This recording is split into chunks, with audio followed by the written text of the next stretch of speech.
Hello दोस्तों, स्वागत है आप सबका मेरे यूट्यूब चैनल रोहिणी क्लासेस में। तो आज हम जो है पॉलिटिकल साइंस का चैप्टर 4 देखने जा रहे हैं, जिसका पार्ट 2 हम देखेंगे। कल हम कुछ पोर्शन को कवर किए थे और आज हम देखेंगे पार्ट 2, यानी कि हम आज पढ़ेंगे सदन के बारे में, लोकसभा और राज्यसभा, कितने मेंबर्स होते हैं, निर्वाचन पद्धति क्या होती है, स्थायी सदन कौन से होते हैं। तो इन सब चीज़ों के बारे में आज हम स्टडी करेंगे। तो चलिए बिना किसी देरी के स्टार्ट करते हैं। देखिए, यहाँ से स्टार्ट करना है। संसद के दो सदन। देखिए, आधुनिक लोकतंत्रों में संसद की जो है बड़ी महत्वपूर्ण भूमिका होती है। तो लिहाजा ये होता है कि अधिकांश बड़े देशों ने जो है संसद की भूमिका और उनके अधिकारों को दो हिस्सों में बांट दिया है, और जिसे कहते हैं चैम्बर या फिर सदन।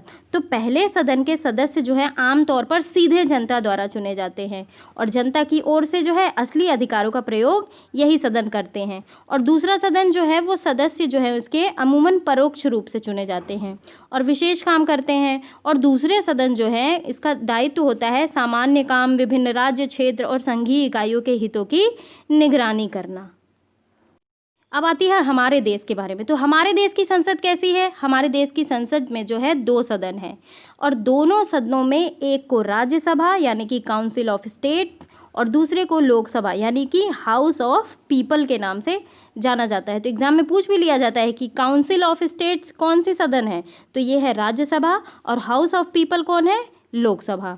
और भारत का राष्ट्रपति जो है संसद का हिस्सा होता है। हालांकि क्या होता है कि दोनों में से किसी भी सदन का सदस्य जो है ये नहीं होता, और इसीलिए तो संसद के फैसले जो है वो राष्ट्रपति की मंजूरी के बाद ही लागू होता है। देखिए, अध्याय 4 में जो है आपको पता चल गया है कि लोकसभा का चुनाव जो है वो कैसे होता है। और अब हम जो है संसद के दोनों सदनों के गठन में प्रमुख अंतर को याद करते हैं, और इन मामलों में जो है लोकसभा और राज्यसभा के बारे में अलग अलग जवाब देते हैं। तो देखिए, ये बताने से पहले मैं आपको सबसे पहले ये बता दूं कि देखिए, राज्यसभा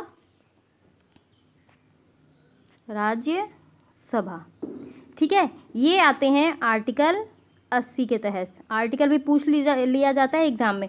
तो आर्टिकल 80 में जो है राज्यसभा के गठन से संबंधित प्रावधान किए गए हैं। और देखिए, इसमें जो है सदस्य की संख्या होती है 250। ध्यान रखेंगे, राज्यसभा में सदस्यों की संख्या कितनी होती है? 250। और इन्हीं में से याद रखेंगे, इनमें से जो 12 सदस्य हैं वो राष्ट्रपति द्वारा मनोनीत किए जाते हैं। अब ये भी आपको पता रहना चाहिए कि ये 12 सदस्य जो है किस किस फील्ड के जो है मनोनीत किए जाते हैं। तो देखिए, जिन्हें कला, साहित्य, विज्ञान, समाज सेवा और सहकारिता के क्षेत्र में विशेष ज्ञान या फिर अनुभव प्राप्त हो। तो क्या बताया मैंने? राज्यसभा में सदस्यों की संख्या कितनी होती है? 250, जिनमें से 12 सदस्य राष्ट्रपति द्वारा मनोनीत होते हैं, और ये ऐसे व्यक्ति होते हैं जो कला, साहित्य, विज्ञान, समाज सेवा और सहकारिता के क्षेत्र में विशेष ज्ञान या फिर अनुभव प्राप्त हो। ठीक है, अब क्या बात आती है, सदस्यता की शर्तें क्या हुई? देखिए, पहली बात, भारत का नागरिक हो। दूसरी बात, 30 वर्ष की आयु जो है वो पूर्ण कर चुका हो। देखिए, आप राज्यसभा की बातें याद रखना, ताकि मैं लोकसभा की बातें जब बताऊं तो आप कंपैरिजन कर सको। ठीक है, पहली बात मैंने क्या बताई? जो है भारत का नागरिक हो। दूसरी बात, 30 वर्ष की आयु जो है वो पूरी कर चुका हो। तीसरी बात, भारत के किसी भी क्षेत्र में मतदाता सूची में उसका नाम शामिल हो। और चौथी बात क्या हो? संघ या फिर राज्य के अधीन लाभ के पद पर ना हो, यानी कि लाभ के पद पर वो ना स्थापित हो। ठीक है, राज्यसभा के पदाधिकारियों की बात कर लेते हैं। देखिए, इसमें जो होते हैं सभापति होते हैं और उपसभापति।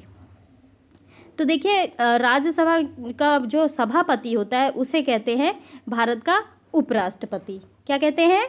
उपराष्ट्रपति। और उसका कार्यकाल होता है 5 वर्ष। लेकिन एक बात और सुन लीजिए, राज्यसभा में अपने सदस्यों में से किसी एक को 6 वर्ष के लिए उपसभापति निर्वाचित कर सकती है। देखिए, राज्यसभा के बारे में तो हमने देख लिया। अब हम थोड़ा बात कर लेते हैं लोकसभा के बारे में। किसके बारे में? लोकसभा के बारे में। अब आप ध्यान रखिए, आर्टिकल 80 में राज्यसभा का प्रावधान था, और आर्टिकल 81 में लोकसभा के गठन के बारे में प्रावधान है। और इसका गठन भी याद रखेंगे, एग्जाम में पूछ लिया जाता है। 17 अप्रैल 1952 इसका गठन जो है वो 17 अप्रैल 1952 को हुआ था। और देखिए लोकसभा में जो है अधिकतम जो है सदस्यों की संख्या कितनी होती है, 552 हो सकती है। तो क्या है कि संविधान के लोकसभा के सदस्यों की संख्या जो है वो जो है डिसाइड होती है 552, लेकिन वर्तमान में लोकसभा के 545 सदस्य हैं, ध्यान रखेंगे। तो ये जो 552 सदस्य मैंने आपको बताया, तो इनमें जो है 530 सदस्य राज्यों में, 20 केंद्र शासित प्रदेश में और 2 जो है वो एंग्लो इंडियन सदस्य शामिल हैं। अब बात करते हैं निर्वाचन के बारे में। तो देखिए जो है निर्वाचन इनका जो होता है प्रत्यक्ष रूप से वयस्क मताधिकार, जैसे कि मैंने आपको बताया था कि लोकसभा के मेंबर्स जो है वो सीधे जनता द्वारा चुने जाते हैं, है ना। तो प्रत्यक्ष जो है वयस्क मताधिकार का प्रयोग होता है। और पहले जो है 21 वर्ष की आयु प्राप्त व्यक्ति को वयस्क समझा जाता था। लेकिन 61वां संविधान संशोधन जो कि 1989 में हुआ था, ठीक है, 61वां संविधान संशोधन 1989 में हुआ, जिसमें मताधिकार की आयु 21 वर्ष से घटा के 18 वर्ष कर दी गई। एग्जाम में बहुत बार पूछा जा चुका है कि 21 वर्ष से घटाकर 18 वर्ष से मताधिकार की आयु जो है किस संविधान संशोधन के तहत हुई, तो 61वें संविधान संशोधन के तहत हुई। अब क्या है, अब देखिए अर्हता की बात हमने की थी राज्यसभा में, क्या था उसमें अर्हता कि जो है भारत का नागरिक हो और उसकी आयु जो है वो 30 वर्ष पूर्ण कर ली हो, है ना। लेकिन इसमें थोड़ा डिफरेंस है, भारत का नागरिक तो इसमें भी है, लेकिन इनमें जो है आयु जो है इनकी कम से कम 25 वर्ष हो, यानी कि 25 वर्ष की आयु पूर्ण कर ली हो, ठीक है। भारत के किसी भी क्षेत्र में मतदाता सूची में उसका नाम हो, ये उसमें भी था, है ना। और संघ और राज्य के अधीन किसी लाभ के पद पर ना हो, ये भी राज्यसभा के समान ही है। अब बात करते हैं लोकसभा की अवधि के बारे में। तो देखिए लोकसभा की अवधि होती है 5 वर्ष। तो 5 वर्ष समाप्त होते ही लोकसभा जो है वो भंग हो जाती है। लेकिन क्या एक विशेष परिस्थिति जब आती है तो इसकी अवधि को जो है प्रधानमंत्री के परामर्श पर राष्ट्रपति द्वारा यह भंग की जा सकती है और इसका कार्यकाल भी जो है वो बढ़ाया जा सकता है विशेष परिस्थिति आने पे। तो क्या किया जाता है कि इसकी अवधि जो है किसी भी दशा में संकट काल की घोषणा की समाप्ति के पश्चात 6 माह से अधिक जो है नहीं रहेगी, ठीक है। तो 6 माह तक इसे बढ़ाया जा सकता है। अब ये तो हुई थोड़ी सी नॉलेज वाली बात। अब बुक में भी देख लेते हैं क्या लिखा हुआ है। लोकसभा बनाम राज्यसभा, देखिए दोनों सदनों में से अधिक प्रभावशाली कौन है। ये राज्यसभा को कभी कभी अपर हाउस और या फिर लोकसभा को लोअर हाउस कहा जाता है। इसका मतलब ये नहीं है कि राज्यसभा जो है वो लोकसभा से ज़्यादा प्रभावशाली होती है, ये महज बोलचाल की भाषा है, यानी कि पुरानी शैली है, ठीक है। हमारे संविधान में ये भाषा इस्तेमाल नहीं की गई है, ध्यान रखेंगे, ये भाषा इस्तेमाल नहीं की गई है। और हमारे संविधान में जो है राज्यों के संबंध में राज्यसभा को कुछ विशेष अधिकार दिए गए हैं, लेकिन अधिकतर मसलों पे सर्वोच्च अधिकार जो है वो लोकसभा के ही पास हैं। आइए देखें कैसे। सबसे पहले अधिकार की बात करते हैं कि किसी भी सामान्य कानून को पारित करने के लिए दोनों सदनों की ज़रूरत होती है, लेकिन अगर दोनों सदन के बीच कोई मतभेद हो तो अंतिम फैसला जो है वो संयुक्त अधिवेशन में किया जाता है। और इनमें से दोनों जो है सदनों के सदस्य एक साथ बैठते हैं। तो सदस्यों की संख्या अधिक होने के कारण इस तरीके की बैठक में जो है किसका विचार जो है माना जाएगा, लोकसभा का माना जाएगा। जैसे कि मैंने बताया कि लोकसभा के मेंबर्स ज़्यादा होते हैं तो बहुमत भी तो उनका ज़्यादा होगा ना। दूसरी बात, लोकसभा जो है वो पैसे के मामलों में अधिक अधिकार का प्रयोग करती है। कैसे देखते हैं। लोकसभा में जो है सरकार का बजट या फिर पैसा से संबंधित कोई कानून पारित हो जाए तो राज्यसभा उसे खारिज नहीं कर सकती। अब ये बहुत बड़ी बात है। देखिए लोकसभा में जो है पैसे के मामले का बजट या फिर पैसे से संबंधित कोई भी कानून पारित होता है तो राज्यसभा उसे खारिज नहीं कर सकती, उसे पास करना ही होता है। और राज्यसभा उसे पारित करने में केवल 14 दिन की देरी कर सकती है। उससे ज़्यादा दिन की अगर देरी करती है तो ये कानून जो है पारित समझा जाएगा, उसमें संशोधन के सुझाव दे सकती है। यह लोकसभा का अधिकार है और वह जो है उनके सुझाव को माने या ना माने ये उनकी अपनी मर्जी। तीसरी बात, सबसे बड़ी बात तो ये है कि लोकसभा जो है मंत्रिपरिषद को नियंत्रित करती है। तो सिर्फ वही व्यक्ति यानी कि सिर्फ वही व्यक्ति प्रधानमंत्री बन सकता है जिसे लोकसभा में बहुमत हासिल हो। बहुत इंपॉर्टेंट पॉइंट कि सिर्फ वही व्यक्ति प्रधानमंत्री बन सकता है जिसे लोकसभा में बहुमत हासिल हो। अगर आधे से अधिक यानी कि आधे से अधिक लोकसभा सदस्य यह कह दें कि उन्हें मंत्रिपरिषद पर विश्वास नहीं है तो प्रधानमंत्री समेत सभी मंत्रियों को जो है पद छोड़ना होता है और राज्यसभा को ये अधिकार हासिल नहीं है। अब देखिए, अब बात करेंगे राजनीतिक कार्यपालिका के बारे में। देखिए क्या है कि क्या आपको उस सरकारी आदेश की कहानी याद है जिसमें हमने अध्याय की शुरुआत में की थी। हमने पाया कि जिस व्यक्ति ने इस दस्तावेज पे हस्ताक्षर किए उसने यह फैसला नहीं किया, वह केवल एक नीतिगत फैसले को लागू कर रहा था और जिसे किसी और ने किया था, यानी कि फैसला कोई और ले रहा है और नाम मात्र के दस्तखत जो है किसी और के बारे में। तो हमने यह फैसला करने में प्रधानमंत्री की भूमिका देखी थी, लेकिन यह भी जानते हैं कि अगर उन्हें लोकसभा का समर्थन नहीं होता तो वो जो है ये फैसला नहीं कर सकते थे। इसका अर्थ क्या हुआ? इस अर्थ में जो है वे सिर्फ संसद की मर्जी को ही लागू कर सकते हैं। तो संसद ही जो है वो सर्वोच्च है और इसी तरह जो है किसी भी सरकार के विभिन्न स्तरों पे हमें ऐसे अधिकारी मिलते हैं जो रोज़मर्रा फैसले करते हैं, लेकिन यह नहीं कहा जा सकता कि वे जनता द्वारा दिए गए सबसे बड़े अधिकारों का इस रूप में इस्तेमाल कर रहे हैं। तो इन सभी जो है अधिकारियों को सामूहिक रूप से कार्यपालिका के नाम से जाना जाता है। तो सरकार की नीतियों को कार्य रूप देने के कारण इन्हें कार्यपालिका कहा जाता है। और इस तरीके से जो है जब हम सरकार के बारे में बात करते हैं तो हमारा तात्पर्य आमतौर से किससे होता है? कार्यपालिका से, जो कि कार्य का निर्वहन करती हैं। अब बात आती है राजनैतिक और स्थायी कार्यपालिका।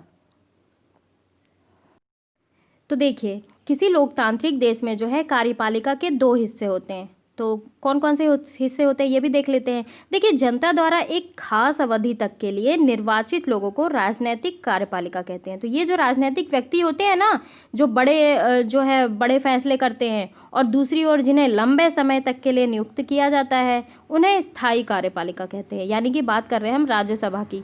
तो स्थायी कार्यपालिका या फिर प्रशासनिक सेवक कहते हैं। तो लोक सेवाओं में काम करने वाले लोगों को सिविल सर्वेंट या फिर नौकरशाह कहते हैं, यानी कि जिसे आप IAS कहते हैं, नौकरशाह, है ना। तो वे जो है सत्ताधारी पार्टी बदलने के बावजूद अपने पद पर बने रहते हैं।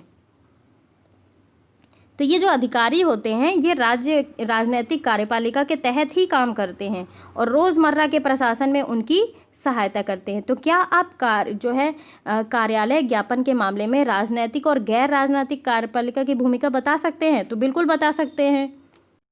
देखिए क्या है कि कार्यालय ज्ञापन में राजनीतिक भूमिका जो ये विधायक वगैरह होते हैं, MP MLAs होते हैं, जो चीज़ें इम्प्लीमेंट करते हैं, वो तो हो गया उनका भूमिका। और ये गैर राजनीतिक, ये जो IAS PCS वगैरह होते हैं ना, जो नौकरशाह होते हैं, इनकी भूमिका जो होती है कार्यपालिका में भी इनके डिसीजन जो लेने में इनकी बहुत महत्वपूर्ण भूमिका होती है। अब आप ये पूछ सकते हैं कि राजनीतिक कार्यपालिका को जो है गैर राजनीतिक कार्यपालिका से ज़्यादा अधिकार क्यों होते हैं?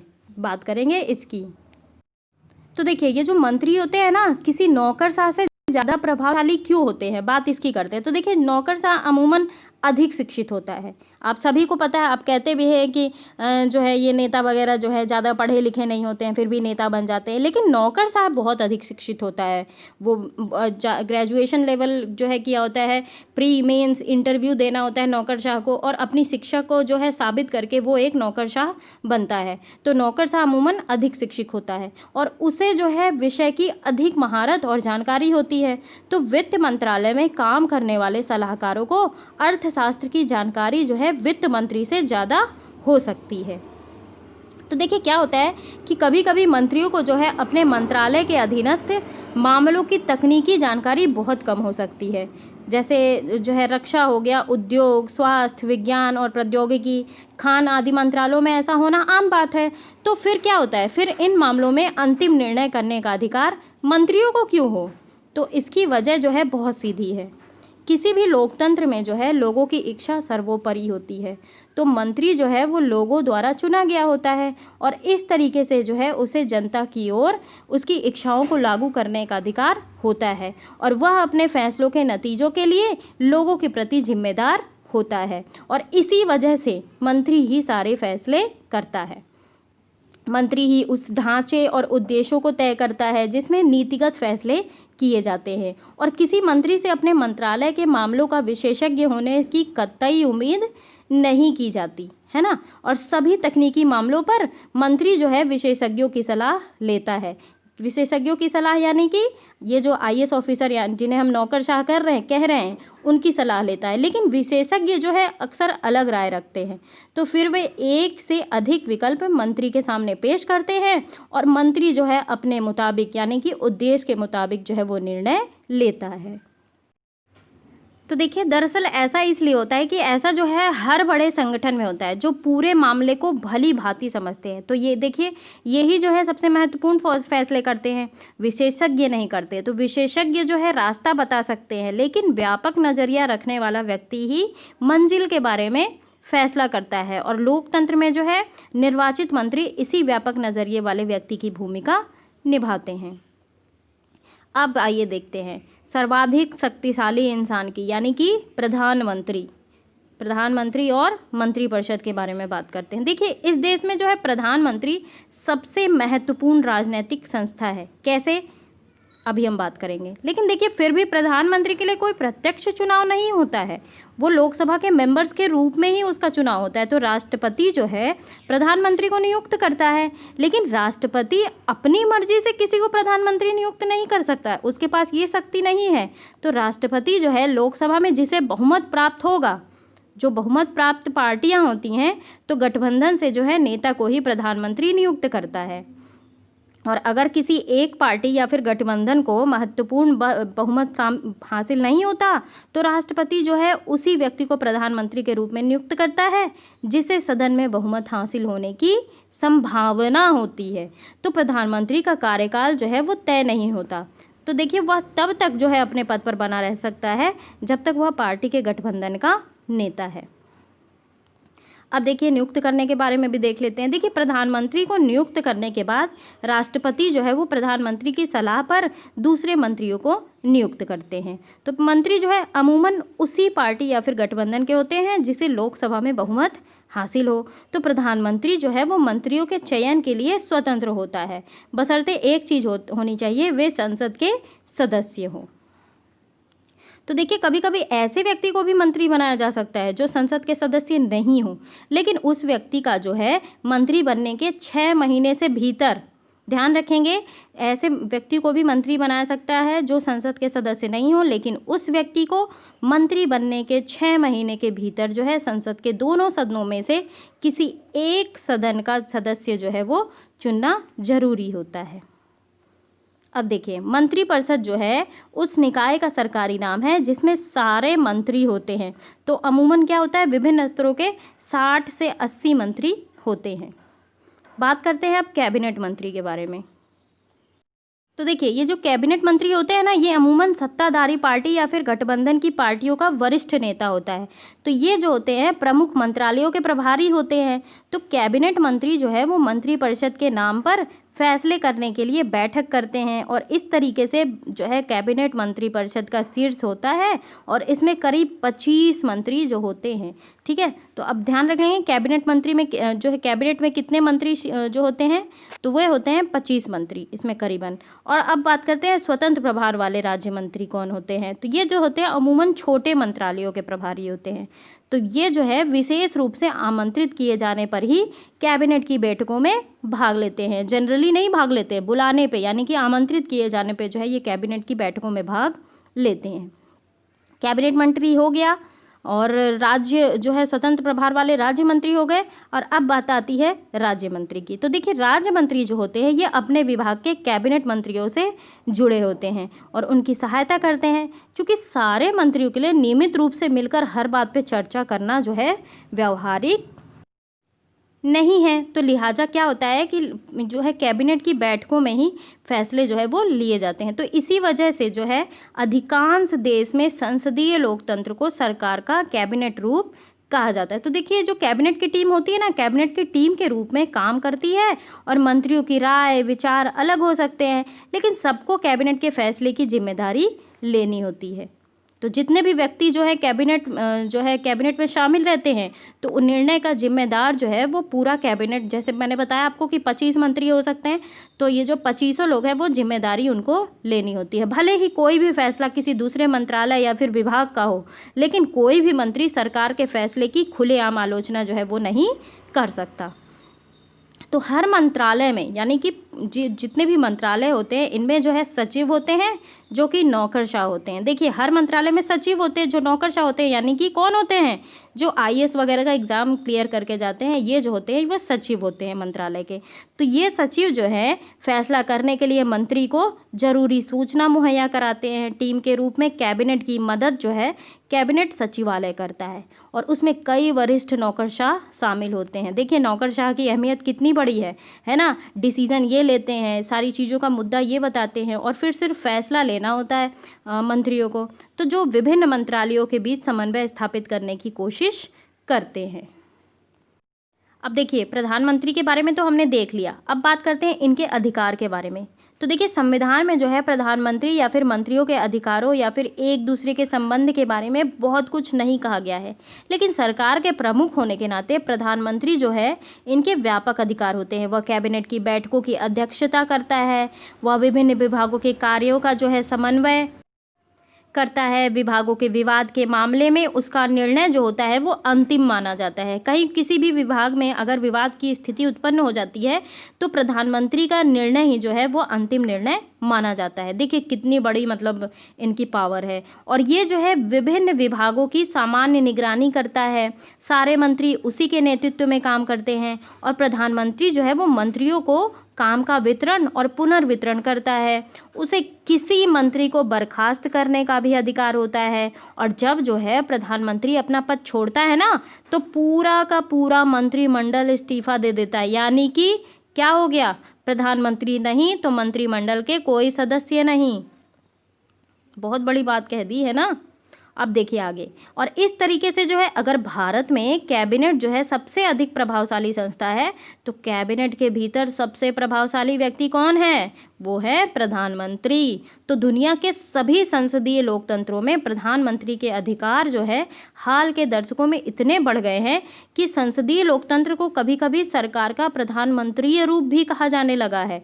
तो राजनीति में जो है राजनीतिक दलों या पार्टियों की भूमिका बढ़ने के साथ ही प्रधानमंत्री जो है पार्टी के जरिए कैबिनेट और संसद को नियंत्रित करने लगा है। तो आप ये मान लीजिए कि हमारे देश में प्रधानमंत्री की सबसे ज़्यादा शक्ति है, ठीक है। और मीडिया हो गई, राजनीति, चुनाव पार्टियों के वरिष्ठ नेताओं के बीच प्रतिस्पर्धा के रूप में पेश करके इस रुझान में अपना योगदान करती है। मीडिया हो गई, राजनीति हो गई, है ना, चुनाव की पार्टियां हो गई। तो भारत में भी हमने जो है प्रधानमंत्री के पास ही सारे अधिकार सीमित करने की प्रवृत्ति देखी है। देखिए भारत के पहले प्रधानमंत्री कौन थे, जवाहरलाल नेहरू। तो भारत के पहले प्रधानमंत्री ने ढेर सारे अधिकारों का इस्तेमाल किया। क्यों? क्योंकि उनका जनता पर बहुत अधिक प्रभाव था। और इंदिरा गांधी भी कैबिनेट के अपने सहयोगियों की तुलना में बहुत ज़्यादा प्रभावशाली थी। जाहिर सी बात है कि किसी प्रधानमंत्री का अधिकार जो है उस पद पर बैठे व्यक्ति के व्यक्तित्व पर भी निर्भर करता है। लेकिन हाल के वर्षों में भारत में जो है गठबंधन की राजनीति में उभार से प्रधानमंत्री के अधिकार कुछ हद तक सीमित हुए हैं। तो देखिए गठबंधन की सरकार जो है का प्रधानमंत्री अपनी मर्जी से फैसले नहीं कर सकता। कैसे? उसे अपनी पार्टी के भीतर विभिन्न सदस्यों और गुटों के साथ गठबंधन की साझेदारी की जानी जाती है ना, उनकी राय माननी होती है। और इसके अलावा जो है उसे गठबंधन की साझेदारी और दूसरी पार्टियों के विचारों और स्थितियों को देखना होता है। आखिर उन्हीं के समर्थन के आधार पर सरकार जो है वो टिकी होती है। क्योंकि गठबंधन का मतलब क्या हुआ, दो पार्टियां मिलकर सरकार बना रही है। तो जाहिर सी बात है दोनों पार्टियों का जो है विचार मानना होता है, स्थितियों को देखना होता है ना। तो चलिए यही समाप्त होता है ये वीडियो। राष्ट्रपति और न्यायपालिका के बारे में हम जो है अगले पार्ट में देखेंगे। वीडियो बहुत ज़्यादा लंबा ना करते हुए यही मैं अपनी वाणी को विराम देती हूँ। Please please please guys, like क्यों नहीं करते हो आप लोग? लाइक करने में क्या जाता है? क्या पैसे लगते हैं क्या? लाइक बटन तो प्रेस कर ही सकते हो, और उसके बगल में होता है बेल आइकन, उसको भी प्रेस करना बिल्कुल भी ना भूलें। और प्लीज़ गाइस वीडियोज़ को ज़रूर शेयर कर दिया करें। Thank you very much.